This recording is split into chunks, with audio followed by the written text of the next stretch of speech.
Welcome everybody. Today, harbour history is going to be made. To the person who called me on Friday and said, "What do I wear to a protest?"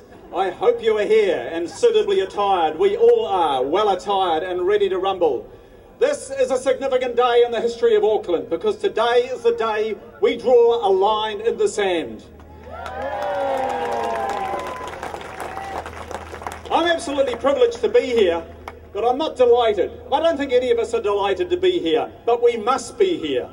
I'm delighted to be here, though, with these folk, the Honourable Nikki Kay, MP, and Jacinda Ardern, MP, the voice of yachting, Pete Montgomery, that plastic fantastic skipper, Chris Dixon, and the voice of new millennials, Millie, we got it, Millie Goldwater.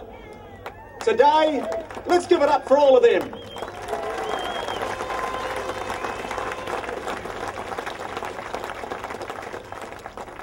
Today is a day that we are going to shout our outrage like never heard before at the environmentalism, the environmental vandalism that this port company is prepared to inflict upon our precious harbour.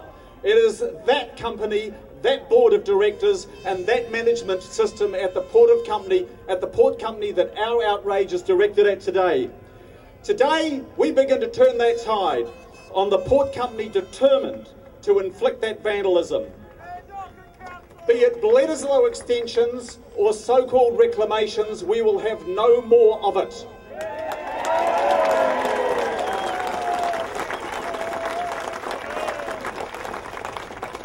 Today we begin the process of truly reclaiming our harbour.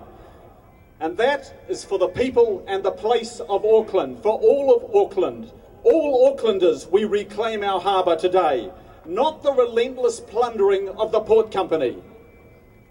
All of us have a great fondness for the Waitemata. Māori, they fell for it several hundred years ago. They gifted it to us. They gifted this place to us and we built a city around it.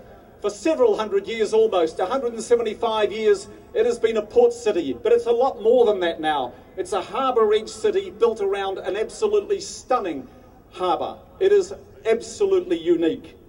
So over the last 150 years, the freely navigable waters of the Waitemata, they have been endlessly colonised by the port company.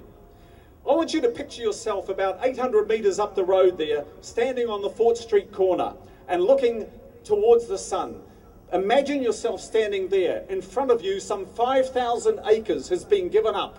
5,000 acres of seabed has been given up for the port company over the last 150 years. Is that enough? Is it enough? It is enough, and we all know it's enough, and we need to put that line down. The port company has colonised this harbour for 150 years. It's time to halt that insatiable appetite that the port company continue to exhibit. I'd like to remind you this is not just a harbour, it is the Waitemata Harbour and it is part of the Hauraki Gulf Marine Park. This is part of a Hauraki Gulf Marine Park. How much more precious can you get it? How much more do we have to remind the port company of that? They should acknowledge that as well, but they seem to conveniently ignore it and keep on expanding. They need to be smarter, much more innovative, and operate within a compact environmental footprint, not keep expanding into the harbour.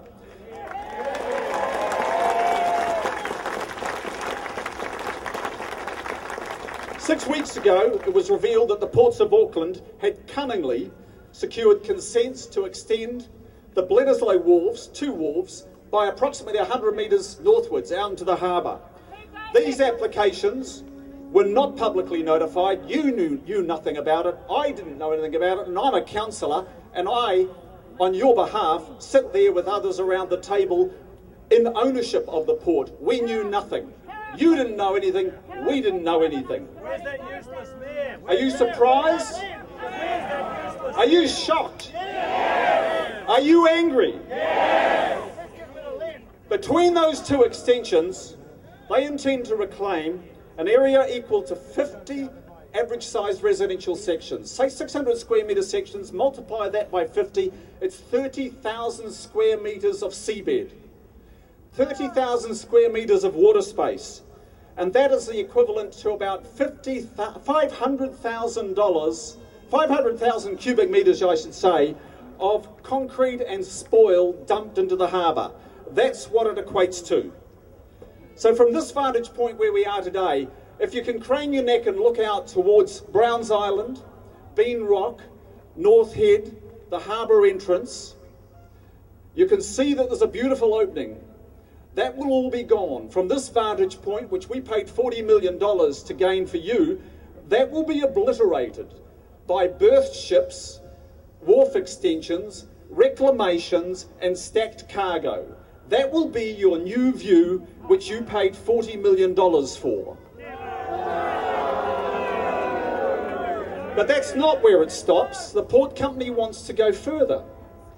They want, under contentious planning provisions signed off by a slim majority of Auckland councillors, not the ones here today, they want to go another 28,000 square metres, and that will take another 450,000 cubic metres of dumped concrete and spoil into our harbour.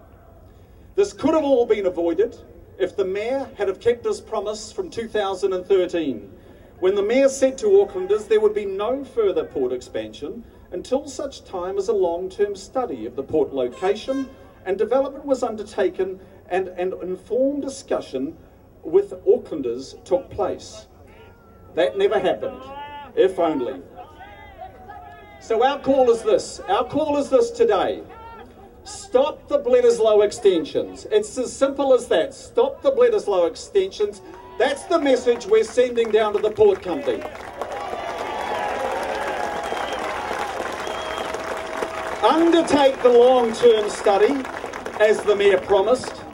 Have an open discussion with all Aucklanders and decide the future of the port based on evidence and on agreement with Aucklanders.